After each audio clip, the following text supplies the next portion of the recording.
여러분 안녕하십니까? JTB 뉴스입니다. 밤사이 내려졌던 호우특보는 모두 해제됐습니다. 하지만 100mm가 넘는 비가 쏟아지며 사고도 잇따랐는데요. 취재기자 연결해 자세한 소식 들어봅니다. 오정현 기자. 네, 전북 전역에 내려졌던 호우특보는 모두 해제됐습니다.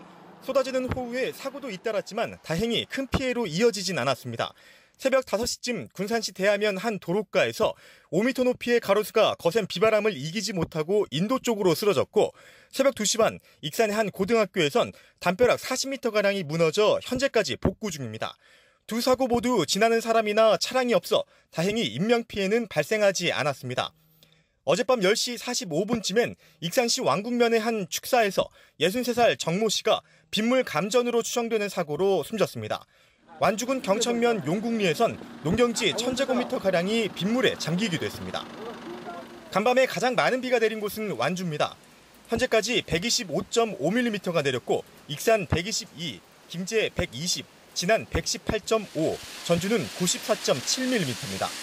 비는 내렸다 그치기를 반복하며 내일 오전까지 최고 60mm가 더 오겠고 강수량은 지역차가 크겠습니다. 이번 비는 내일 오후 소강 상태에 들다가 주말부터 다시 내리겠고 다음 주 중반까지는 장마 전선이 오르내리며 비가 오는 날이 많겠습니다. 낮 기온은 어제와 비슷하거나 조금 높아 후텁지근하겠습니다. 전주 30도, 익산과 정읍 29도, 군산은 28도가 예상됩니다. JTB 뉴스 오정현입니다. 이처럼 장마가 시작됐지만 상습적으로 물에 잠기는 재해 위험 지역은 여전히 도내 곳곳에 도사리고 있습니다. 나금동 기자입니다. 익산시 황등면에 있는 한 농촌 마을입니다. 지난해 장마 때 인근 탑천 수위가 높아져 농경지가 물에 잠기는 피해를 입었습니다. 이 같은 피해가 오랫동안 되풀이되어 온 탓에 장마가 시작되자 주민들은 불안감을 감추지 못하고 있습니다. 물이 못 나간 게로 미쳐 그냥 저 논 지풀대로 물을 차지. 나라 그냥 볼록볼록 할 때 올라오고 묻혀버려, 베려버려. 자주 그런단 게. 하지만 680헥타르에 이르는 이 지역의 배수 개선 사업은 내년에나 시작될 예정입니다. 완주군 봉동읍에 있는 한 산입니다. 경사가 워낙 가파른 데다 일부에선 이미 토사가 밀려 내려오기 시작한 상황. 이 때문에 붕괴 위험이 가장 높은 가등급 판정을 받았지만 재해예방공사는 10년 넘게 감감무소식입니다. 장마철이기도 하고 이제 비도 온다고 하니까 이제 지나가면서 보면서 이제 막연하게 좀 불안한 점이 많이 있죠. 장마철 재해가 우려되는 곳은 1,400여 곳에 이르지만 정비 사업이 진행되고 있는 곳은 불과 120곳뿐. 위험시설의 90% 이상은 방치되고 있는 셈입니다.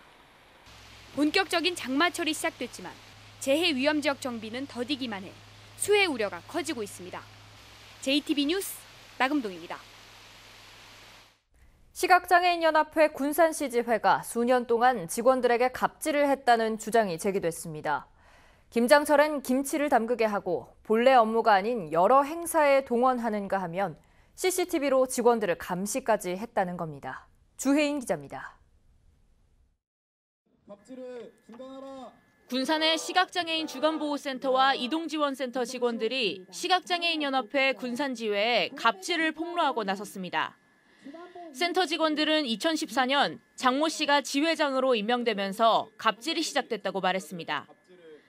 김장철마다 새벽 1~2시까지 김치를 담가야 했고 본래 업무를 하면서 바자회를 비롯한 지회 각종 행사에 강제로 동원됐다는 주장입니다. 9일 동안 하는 내내 저는 협회에서 주간보호 이용자들 식사 및 행정일을 했고요. 행정일이 끝나고 나면은 퇴근 시간에 다시 벚꽃잔치 하는 행사장에 가서 밤 늦게까지 일을 하고 두 센터와 지회의 운영과 인사, 회계는 엄격히 분리돼 있어야 하지만 사실상 한 단체처럼 운영되다 보니 센터 직원들이 지회의 업무까지 도맡아 왔다는 겁니다. 뿐만 아니라 지회가 센터 직원들을 CCTV로 감시했다는 주장도 이어졌습니다. 내부 고발자를 색출하기 위해서 CCTV를 돌려보는 등 직원의 사생활이나 그 업무에 있어서 군산시 지회는 수십 년간 지회와 센터는 관행처럼 함께 운영했고 군산시 권고에 따라 올해부터는 분리해 운영하고 있다며 갑질 논란을 전면 부인했습니다. 지금은 다 분리해서 해요. 지금은 그 전까지는 시에서도 분리하라 뭐라 그런 게 없었어요. 그리고 이번에 분리하라 해서 2018년도부터 해서 전부 다 분리가 된 거예요. 또 CCTV는 회원 가운데 한 명이 뇌출혈로 쓰러진 뒤 회원들의 안전을 위해 설치하게 됐다고 반박했습니다. JTB 뉴스 주혜인입니다. 전북의 싱크탱크인 전북연구원은 지역발전 정책을 수립하는 연구기관입니다. 하지만 그동안 내부 갈등과 연구윤리 논란 등으로 쇄신 요구가 높았는데요. 전북연구원이 혁신 방안을 내놨습니다. 권대성 기자가 보도합니다. 전북연구원은 지난해 11월부터 5달가량 원장이 공석이었습니다. 이러는 사이 GM 군산공장 폐쇄 등 현안에 대응하는 정책 연구의 한계를 보였습니다. 특히 연구 보고서 표절 논란에 추서 남발 등 내부 갈등 문제까지 불거졌습니다. 안팎에서 쇄신 요구를 받아온 전북연구원이 도덕성과 연구윤리를 강화하기로 했습니다. 우선 자체 감사 기능을 새로 갖춥니다.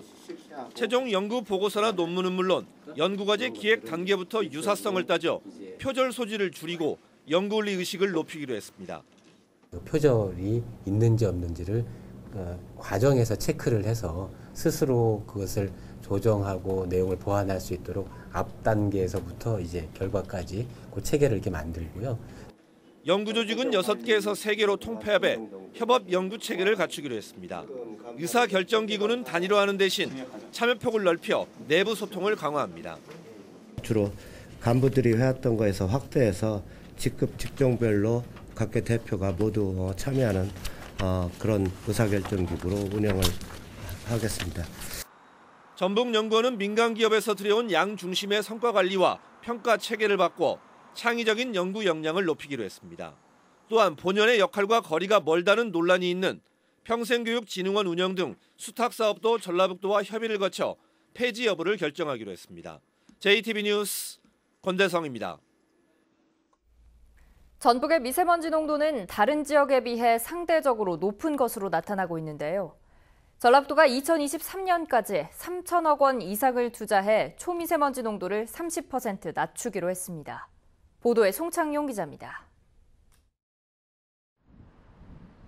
지난 2016년 전북의 미세먼지 평균 농도는 세제곱미터당 51 마이크로그램이었습니다.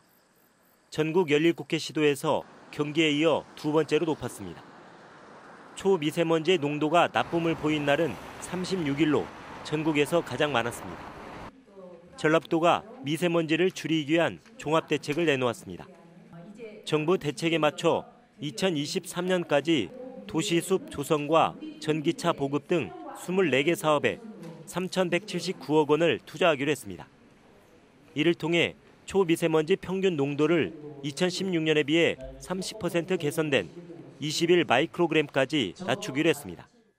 신규 사업들을 추가로 발굴해서 내년 추가로 사업을 반영해 나갈 계획입니다.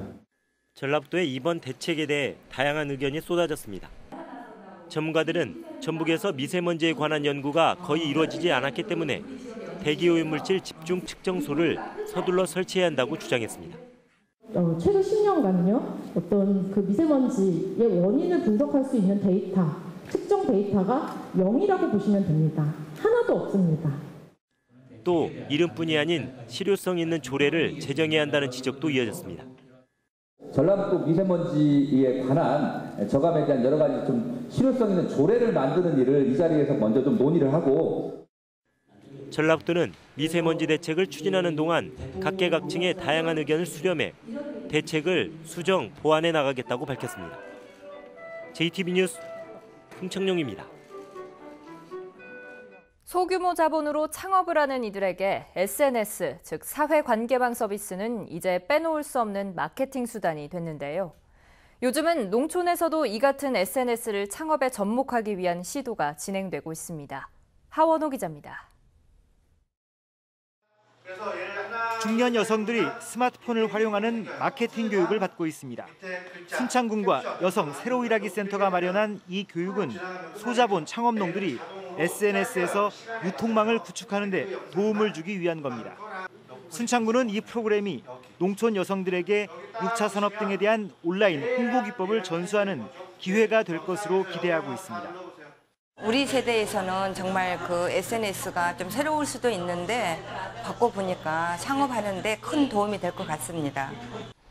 그동안 주민들의 민원이 잇따랐던 완주 초포 삼거리 교차로 개선 공사가 완료됐습니다. 완주구는 교차로의 노면을 재포장하고 우수관 매립과 인도 설치로 안전과 편의성이 향상될 것으로 기대했습니다. 주변 상가를 이용하는 주민들이 안전하게 통행할 수 있도록 하고 신호등 운영에 따른 주민 불편을 최소화하도록 하겠습니다. 임실군 군민체육회관이 군민들을 위한 스포츠 문화공간으로 탈바꿈합니다. 임실군은 체육회관에 1억여 원을 들여 옹벽에 벽화를 그리고 관람선 도색 작업과 우레탄 에폭시 정비도 진행하고 있습니다. 제99회 전국체전을 앞두고 익산 지역의 불법 주정차 단속 활동이 강화됩니다.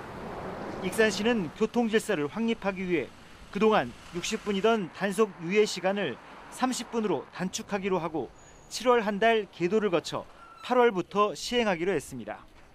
JTB 뉴스 하원호입니다. 전라도 의회에 대한 평가가 대체로 낮고 집행부에 대한 견제와 감시를 더 강화해야 한다는 의견이 많은 것으로 나타났습니다. 도의회가 전북대 지방자치연구소에 의뢰한 도의회 성과 제고를 위한 과제 발굴 조사 결과 도민들은 의회의 공정성과 투명성, 공개성에 대해 59.89점을 줬으며 다양한 의견 수용은 60.76점, 전문성 지원은 61.9점을 매겼습니다. 또 의회 발전에 필요한 사항으로는 집행부에 대한 견제와 감시가 87.56점으로 가장 높았으며 의회의 전문성을 높이기 위해 입법 정책실을 설치해야 한다는 항목은 80.38점으로 뒤를 이었습니다. 전북의 레미콘 조합 3곳이 담합 행위로 39억 7천만 원의 과징금을 부과받았습니다. 공정거래위원회는 지난 2015년 전북지방조달청이 발주한 레미콘 입찰에 3개 레미콘 조합이 사전 합의를 통해 낙찰자와 들러리를 결정한 뒤 참여했다고 밝혔습니다. 공정위는 이 같은 담합으로 평균 낙찰률이 99.98%였다고 설명했습니다.